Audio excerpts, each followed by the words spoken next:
हरे कृष्ण. गंधर्विका राधा या चॅनलवर आपणा सर्वांचं स्वागत. राधाष्टमीच्या हार्दिक शुभेच्छा.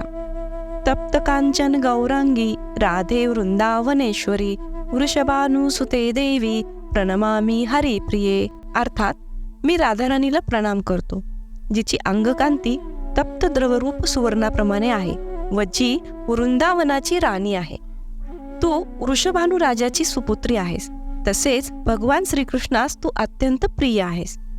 तर जाणून घेऊयात श्रीमती राधाराणीचा महिमा आणि महात्म्य आजच्या व्हिडिओमधून. व्हिडिओ शेवटपर्यंत पहा, अध्यात्माशी जोडून राहा. भगवान श्रीकृष्णांचा या धर्तीवर अवतार होतो, त्यावेळी त्यांची परमशक्ती मूळ प्रकृती सनातनी देवी श्रीमती राधाराणीचेही प्राकट्य होते. भाद्रपद महिन्याच्या शुक्ल पक्षाच्या अष्टमीला राधा अष्टमी म्हणतात. वेद पुराणात ज्यांचा कृष्णवल्लभा म्हणून गुणगान केला आहे, त्या श्री वृंदावनेश्वरी श्री राधा नेहमी श्रीकृष्णांना आनंद प्रदान करणारी साध्वी कृष्णप्रिया आहे. राधाष्टमीच्या या शुभ दिवशी श्री राधाराणीच्या चरणांचे दर्शन होतात. त्यांच्या चरण कमलांचे वर्णन करणं कोणालाही शक्य नाही. आपल्या सर्व भक्तांच्या भक्तिभावाला, प्रेमाला भगवान श्रीकृष्ण सदैव स्वीकार करतात. राधा नाव हे आराधनापासूनच येतं, अर्थात जे श्रीमती राधाराणी करतात त्याला साधना म्हणतात.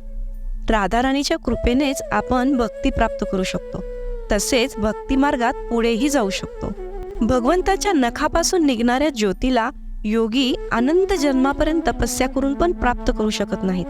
त्याच ब्रह्मांड नायक परमपुरुष श्रीकृष्णांना राधाराणी आपल्या भावनामध्ये बांधून ठेवतात.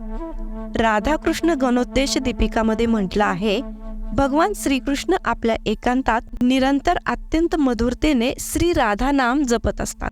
वृंदावन धामातील प्रत्येक वस्तू, गवत, वेली, पाने हे चिंतामणी म्हणून जाणले जातात, अर्थात चेतन आहेत, कारण हे सर्व नेहमी श्री राधाराणीचं नाव जपत असतात.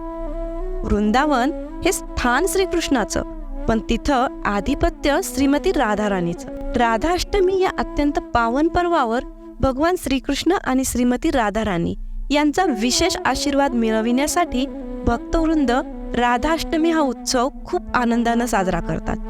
आपण घरी बसून किंवा मंदिरात जाऊन राधाष्टमी भक्तिभावाने साजरी करू शकतो. इतर व्रतासारखंही या दिवशी पण सूर्योदयाच्या पूर्वी उठून स्नान आदी क्रिया करून श्रीमती राधाराणीचं विधिवत पूजन करावं. आपल्या कुटुंबासोबत आपल्या सामर्थ्यानुसार पूजेची सामग्री घेऊन भक्तिभावाने भगवान श्रीकृष्णांच्या स्तुतीचे गायन करावं. दिवसभर भगवंतांच्या गुण, लीला, कथा यांच्यात चर्चा कराव्या. तसेच रात्री हरिनाम संकीर्तन करावं. मंदिरात किंवा घरी दीपदान करावं. याप्रमाणे पूर्ण श्रद्धेने आणि समर्पणाने राधाराणीचा हा पावन पर्व साजरा करत राधाराणींना प्रार्थना करावी की त्यांनी आपल्याला भगवान श्रीकृष्णांच्या भक्तीत तीव्रतेने पुढे जाण्याची कृपा प्रदान करावी. ऐसी कृपा करो श्री राधे, दीजो वृंदावन को वास, वृंदावन को वास दीजो हरि भक्तन का साथ, दीजो हरि भक्तन का साथ. या दिवशी राधाराणीच्या स्तुतिप्रीत्यर्थ राधा कृपा कटाक्ष श्रवण करावं. चला तर मग सर्वांनी मिळून साजरी करूयात राधाष्टमी.